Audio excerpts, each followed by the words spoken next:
اللعبة اللي سيطرت على قعدتكم مع العيلة والصحاب، مين الكينج ومين الكوز؟ أنا مش عارفني بقت دويتو. عملنا نسخة جديدة تتلعب لشخصين. اللعبة بتتكون من نضارتين و90 كارت لعب، في شخصيات وأماكن وفن. اختاروا نوع الكروت اللي هتلعبوا بيه، وكل واحد يلبس النضارة ويسحب كارت من غير ما يشوفه ويحطه في مكانه في النضارة، وبالدور هتسألوا بعض أسئلة إجابتها أو لأ.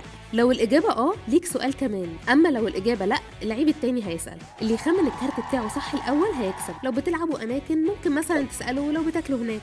لو بتلعبوا شخصيات ممكن تسألوا لو الشخص ده مشهور على تيك توك. أما لو فن اسألوا لو دي أغنية مثلا، عشان كروت الفن متقسمة أغاني ومسلسلات وأفلام.